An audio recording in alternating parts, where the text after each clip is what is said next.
Hey everyone, let's dive into a controversy that's been lighting up the headlines and sparking intense debates across social media platforms. Comedian Tony Hinchcliffe is at the center of a storm after his recent performance at a Donald Trump rally in Madison Square Garden. Now, comedy often walks a fine line, but Hinchcliffe's routine didn't just cross it, it bulldozed right over it, leaving many in shock and disbelief. He made offensive jokes targeting Latinos and Puerto Ricans, including derogatory remarks about Latino family planning, and even called Puerto Rico a floating island of garbage. Yeah, you heard that right. The audience was visibly stunned by his comments. These comments couldn't have come at a worse time, considering Trump is trying to win over Latino voters for the 2024 election, a demographic crucial for his campaign.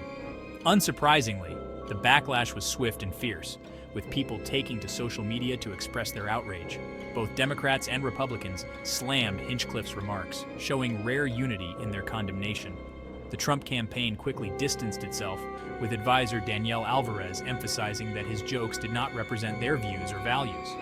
But Hinchcliffe, in his defense, claimed his humor was misunderstood and taken out of context. Despite his attempts to justify his act, prominent figures like Rep. Alexandria Ocasio-Cortez and Minnesota Governor Tim Walz joined the chorus of voices condemning his words. Even Republican leaders like Rep. Maria Elvira Salazar and Senator Rick Scott denounced the jokes, highlighting the importance of respecting Puerto Ricans' contributions and heritage. Clayton Davis, a writer for Variety and a Puerto Rican himself, didn't hold back in his criticism. He criticized Hinchcliffe's attempt to disguise his offensive remarks as humor, calling it a poor excuse. Davis called out the dehumanizing impact of such rhetoric, especially when it comes from public figures with a wide reach and influence. Davis wasn't buying Hinchcliffe's claim that his comments were taken out of context, labeling such explanations as insincere and unconvincing. He urged the public to see through the facade of comedy and recognize the underlying hate and prejudice. Davis stressed the importance of compassion and unity over divisive rhetoric, especially with the election looming and tensions running high. But the backlash didn't stop there. It continued to grow, gaining momentum. Puerto Rican celebrities like Bad Bunny, Jennifer Lopez, and Ricky Martin added their voices to the condemnation, amplifying the outrage. These high-profile figures expressed their support for Vice President Kamala Harris and denounced Hinchcliffe's derogatory comments about Puerto Rico. This incident has sparked a broader conversation about the use of humor in political contexts and the responsibility of public figures to avoid perpetuating harmful stereotypes. So, what do you think? Is there a place for such humor in today's society? Is there a place for such humor, or should there be limits? Should comedians be more mindful of their audience and the potential impact of their words? Drop your thoughts in the comments below. We want to hear from you. Your opinion matters in this ongoing debate. Stay informed, stay engaged, and let's keep the conversation going. Catch you next time.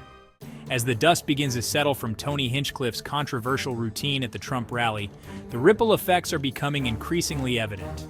The incident has not only sparked outrage, but has also led to significant repercussions for Hinchcliffe and those associated with him. First, let's talk about Hinchcliffe's career. Major comedy clubs and venues have started to cancel his upcoming shows.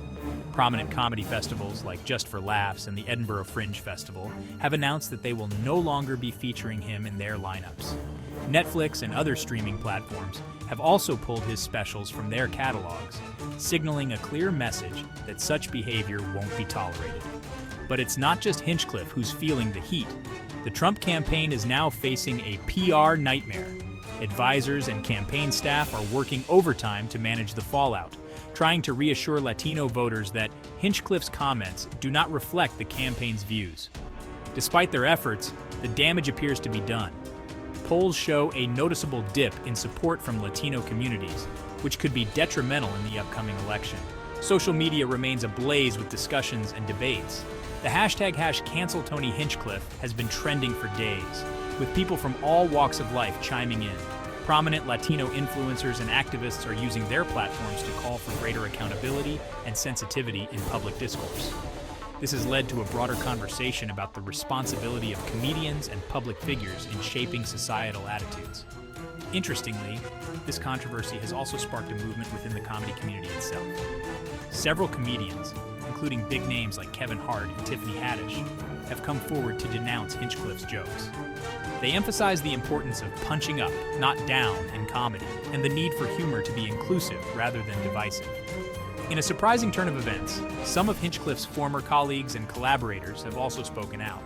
Joe Rogan, a longtime friend and fellow comedian, took to his podcast to express his disappointment.